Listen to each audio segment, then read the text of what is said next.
देखते रहें, क्योंकि कोई देखे ना देखे खलील तो देखेगा।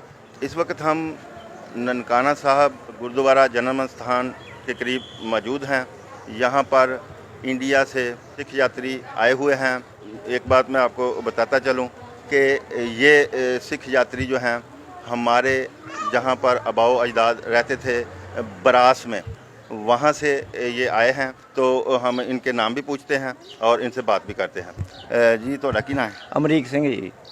ਅਮਰੀਤ ਸਿੰਘ ਸਾਹਿਬ, ਤੁਸੀਂ ਬਰਾਸ ਇੰਡੀਆ ਤੋਂ ਆਏ ਹੋ ਹਾਂਜੀ ਹਾਂਜੀ ਭਰਾ, ਹਾਂਜੀ। ਤੇ ਇੱਥੇ ਤੁਸੀਂ ਆਏ ਹੋ ਤੇ ਤੁਹਾਨੂੰ ਕਿਹਦਾ ਮਹਿਸੂਸ ਹੋ ਰਿਹਾ? ਸਾਨੂੰ ਬਹੁਤ ਵਧੀਆ ਮਹਿਸੂਸ ਹੋ ਰਿਹਾ। ਸਭ ਇੱਜ਼ਤ ਕਰਨੇ, ਮਾਣ ਆਦਰ ਕਰਨੇ, ਕੋਈ ਪ੍ਰੋਬਲਮ ਨਹੀਂ ਹੈ। ਅੱਛਾ, ਸਾਡੇ ਬਜ਼ੁਰਗਾਂ ਦੇ ਜਿਹੜੇ ਮਕਾਨ ਸਨ ਉੱਥੇ ਉਹ ਹੈਗੇ ਨੇ ਹੁਣੇ ਵੀ? ਹਾਂਜੀ, ਕੁਛ ਹੈਗੇ, ਕੁਛ ਬੰਦੇ ਨੇ ਦੇਖ ਕੇ ਉਹ ਢਾਹ ਕੇ ਨਵੇਂ ਮਕਾਨ ਬਣਾ ਲਏ। ਸਭ ਠੀਕ ਠਾਕ ਹੈ, ਕੋਈ ਐਸੀ ਵੈਸੀ ਗੱਲਬਾਤ ਨਹੀਂ ਹੈ ਉੱਥੇ। ਤੇ ਸਾਡੇ ਬਜ਼ੁਰਗ ਜਿਹੜੇ ਸਨ, ਸਾਡੇ ਵਾਲਦੈਨ, ਸਾਡੇ ਦਾਦਾ ਜਾਨ, ਉਹ ਉੱਥੇ ਤੁਹਾਡੇ ਕੋਲ ਰਹਿੰਦੇ ਸਨ ਤੇ ਉਹ ਤੁਹਾਡਾ ਉਹਨਾਂ ਨਾਲ ਕਿਸ ਤਰ੍ਹਾਂ ਦਾ ਮਿਲਨ ਵਰਤਨ ਸੀਗਾ? ਹਾਂ, ਸਾਰੇ ਪਿਆਰ ਨਾਲ ਰਹਿੰਦੇ, ਇੱਕ ਦੂਜੇ ਨਾਲ ਬਹੁਤ ਪਿਆਰ ਕਰਦੇ ਸੀ।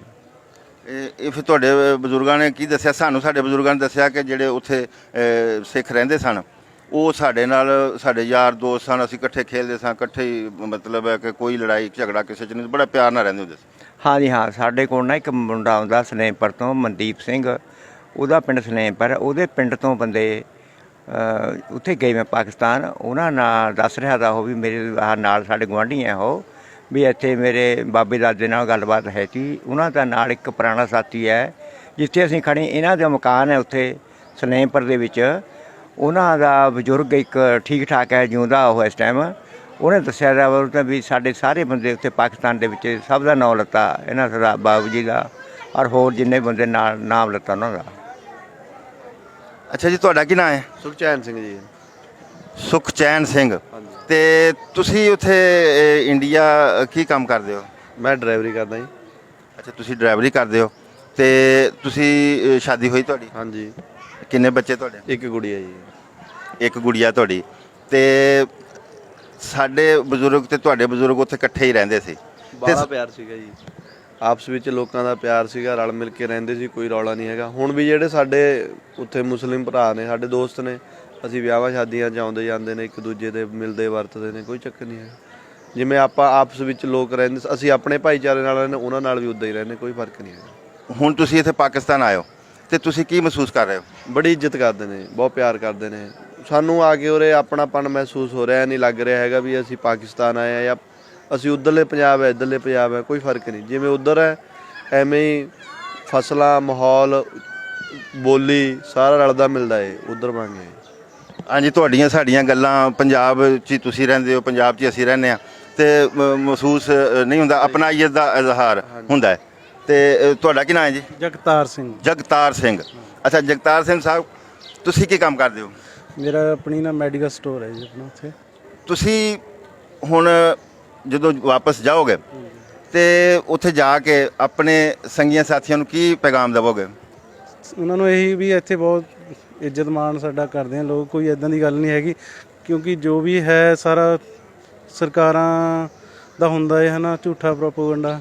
ਬਾਕੀ ਕੋਈ ਨਹੀਂ ਹੈ, ਸਭ ਉਰੇ ਸ਼ਾਂਤੀ ਨਾਲ ਰਹਿ ਰਹੇ ਆ ਲੋਕ, ਸਾਨੂੰ ਕੋਈ ਦਿੱਕਤ ਨਹੀਂ ਹੈ। ਪਾਕਿਸਤਾਨ ਦੀ ਸਰਕਾਰ ਦੇ ਬਾਰੇ ਤੁਸੀਂ ਕੀ ਕਹਿਣਾ ਚਾਹੋਗੇ? ਵਧੀਆ ਜੀ, ਸਭ ਠੀਕ ਹੈ ਜੀ। ਇੱਥੇ ਉੱਥੋਂ ਵੱਧ ਤੋਂ ਵੱਧ ਦੱਸਿਆ ਆਉਣਾ ਚਾਹੀਦਾ ਸੰਗਤਾਂ ਨੂੰ ਦਰਸ਼ਨ ਕਰਨ ਲਈ। ਕੋਈ ਵਧੀਆ ਮੈਨੇਜਮੈਂਟ ਹੈ, ਸਾਰੇ ਪ੍ਰਬੰਧ ਵਧੀਆ ਕਰੇ ਹੋਏ ਨੇ। ਹੁਣ ਤੁਸੀਂ ਹਸਨ ਅਬਦਾਲ, ਸੁੱਚਾ ਸੌਦਾ, ਆਪਣਾ ਦੀਗਰ ਮਕਾਮਾਂ 'ਤੇ ਤੁਸੀਂ ਕਰਤਾਰਪੁਰ ਵੀ ਜਾਓਗੇ ਤੇ ਜਿੰਨੀ ਜਗ੍ਹਾ 'ਤੇ ਤੁਸੀਂ ਫਿਰ ਲਏ ਹੋ, ਹਾਂਜੀ, ਤੇ ਉਹ ਤੁਸੀਂ ਫਿਰ ਕੀ ਕਹਿਣਾ ਚਾਹੋਗੇ ਕਿ ਕਿਹਦਾ ਤੁਸੀਂ ਮਹਿਸੂਸ ਕੀਤਾ? ਦੇਖੋ ਜੀ, ਇਹ ਇੱਥੇ ਜਗ੍ਹਾ ਨੇ ਜਿੰਨੇ ਗੁਰਦੁਆਰਾ ਸਾਹਿਬ ਹੈ, ਬਹੁਤ ਜ਼ਮੀਨ ਹੈ ਇਹਨਾਂ ਬਾਰੇ, ਬਹੁਤ ਖੁੱਲ੍ਹੇ ਡੁੱਲੇ ਹੈ, ਕੋਈ ਇੱਥੇ ਤੰਗੀ ਸੰਗੀ ਨਹੀਂ ਹੈਗੀ। ਸਭ ਕਸ ਦਾ ਇੰਤਜ਼ਾਮ ਹੈ, ਬਾਥਰੂਮ, ਲੈਟਰਨ, ਜੋ ਵੀ ਹੈ, ਖਾਣ ਪੀਣ ਦਾ ਪ੍ਰੋਗਰਾਮ ਸਭ ਇੱਕ ਨੰਬਰ ਠੀਕ ਠਾਕ ਹੈ। ਇੱਥੇ ਬਹੁਤ ਜ਼ਮੀਨ ਹੈ, ਬਹੁਤ ਸਰੋਵਰ ਬਹੁਤ ਵਧੀਆ ਹੈਗੇ ਸਭ। ਜਿੱਥੇ ਜਿਹੜੇ ਭਾਈ ਇੱਥੇ ਰਹਿੰਦੇ ਗੁਰਦੁਆਰਾ ਸਾਹਿਬ, ਉਹ ਵੀ ਬਹੁਤ ਵਧੀਆ ਠੀਕ ਠਾਕ ਹੈ, ਕੋਈ ਗਲਤ ਵਿਹਾਰ ਨਹੀਂ ਕਰਦੇ ਹੈਗੇ। ਇੱਕ ਮੈਂ ਹੋਰ ਦੱਸਣਾ ਚਾਹੁੰਦਾ, ਮੇਰਾ ਪਿੰਡ ਹੈਗਾ ਬਾਸੀਆਂ ਬੈਦਵਾਨ, ਰਸੂਲਪੁਰ ਦੇ ਕੋਲ ਮੇਰਾ ਪਿੰਡ ਹੈ। ਜਿਹੜਾ ਮੁੰਡਾ ਮਨਦੀਪ ਸਿੰਘ ਹੈ, ਉਹ ਇਹਨਾਂ ਨੂੰ ਭਾਈ ਸਾਹਿਬ ਨੂੰ ਜਾਣਦਾ ਤਾ, ਉਹਦੇ ਕਰਕੇ ਸਾਡੇ ਇਹਨਾਂ ਨਾਲ ਇੰਟਰੋਡਕਸ਼ਨ ਹੋ ਰਹੀ ਹੈ ਇਸ ਟਾਈਮ। ਠੀਕ ਹੈ ਜੀ, ਮੈਂ ਹਰ ਇੱਕ ਨੂੰ ਪੈਗਾਮ ਇਹੀ ਦੇਣਾ ਚਾਹੁੰਦਾ ਵੀ ਹਰ ਇੱਕ ਨਾਲ ਮੇਲ ਮਿਲਾਪ ਰੱਖੋ, ਕਿਸੇ ਨਾਲ ਕੋਈ ਵੀ ਦੁਸ਼ਮਣੀ ਨਾ ਪਾਓ। ਕਿਹਾ ਕੁਹਾਇਆ ਗਿਲਾ ਸ਼ਿਕਵਾ ਘੰਟੇ ਤੋਂ ਘੰਟੇ ਦਾ ਹੁੰਦਾ ਹੈ, ਸਾਰੀ ਜ਼ਿੰਦਗੀ ਵਾਸਤੇ ਨਹੀਂ ਹੁੰਦਾ ਹੈਗਾ। ਇੱਕ ਦੂਏ ਨੂੰ ਦੇਖ ਕੇ ਸਗੋਂ ਖੁਸ਼ ਰਹੋ।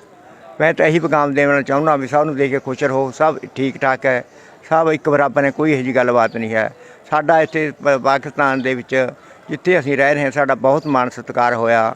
ਕੋਈ ਐਸੀ ਪ੍ਰੋਬਲਮ, ਸਾਨੂੰ ਸਗੋਂ ਸਿਮ ਵੀ ਦਿੱਤਾ ਕਿ ਬਾਬੇ ਨੇ ਵੀ ਵਰਤੋ ਇਹਨੂੰ, ਹੈ ਜੀ। ਵੀ ਇੱਥੇ ਸਭ ਠੀਕ ਠਾਕ ਹੈ, ਕੋਈ ਪ੍ਰੋਬਲਮ ਨਹੀਂ ਇੱਥੇ ਹੈਗਾ। ਮਤਲਬ ਹੈ ਕਿ ਇਹ ਇੱਥੋਂ ਦੇ ਪਾਕਿਸਤਾਨ ਦੇ ਲੋਕਾਂ ਨੇ ਤੁਹਾਨੂੰ ਪਿਆਰ ਦਿੱਤਾ। ਹਾਂਜੀ, ਬਹੁਤ ਪਿਆਰ ਦਿੱਤਾ। ਉਂਝੋਂ ਕਿਸੇ ਦੇ ਗੱਲਾਂ ਵਿੱਚ ਆ ਕੇ ਆਪਾਂ ਉਹ ਗੱਲ ਕਰੀਏ, ਠੀਕ ਨਹੀਂ ਹੈਗੀ, ਠੀਕ ਠਾਕ ਹੈ। ਇੱਕ ਹੋਰ ਜਾਣਕਾਰੀ ਦਿੰਦਾ ਵੀ ਸਾਨੂੰ ਇੱਥੇ ਦੇ ਬੰਦੇ ਗੱਲ ਕਰ ਰਹੇ ਤੇ, ਜਿਸ ਤਰ੍ਹਾਂ ਆਪਾਂ ਛੋਟੇ ਬੱਚਿਆਂ ਨੂੰ ਕਹਿ ਦਿੰਦੇ ਜੇ ਆਪਾਂ ਪਾਕਿਸਤਾਨ ਚਲੇ ਗਏ ਆਪਾਂ ਨੂੰ ਕੈਨੇਡਾ ਜਾਂ ਅਮਰੀਕਾ ਦਾ ਵੀਜ਼ਾ ਨਹੀਂ ਮਿਲਣਾ ਹੈਗਾ। ਐਸੀ ਕਹਿੰਦੇ ਕੋਈ ਗੱਲਬਾਤ ਨਹੀਂ, ਜਿੱਥੇ ਮਰਜ਼ੀ ਜਾਓ, ਐਸੀ ਨਹੀਂ ਕੋਈ ਗੱਲਬਾਤ ਹੈਗੀ। ਮੈਂ ਤਾਂ ਇਹੀ ਕਹਿਣਾ ਚਾਹੁੰਦਾ ਛੋਟੇ ਬੱਚਿਆਂ ਨੂੰ ਵੀ ਦਿਖਾਓ, ਜਦ ਬੰਦੇ ਨਾਲ ਆਉਂਦੇ ਆਪਾਂ ਆਪਣੇ ਬੱਚਿਆਂ ਨੂੰ ਵੀ ਨਾਲ ਲੈ ਕੇ ਆਓ, कोई प्रॉब्लम नहीं हैगी। जैसा कि आपने सुना कि ये परिवार जो है ये इंडिया से आए हैं, सलेमपुर ज़िला से, और ये बरास शहर है, ये वहाँ से आए हैं। तो ये ढेरों प्यार लेकर यहाँ पर आए हैं। इनका ये कहना है कि पाकिस्तान के लोगों ने इनको बेहद प्यार दिया है।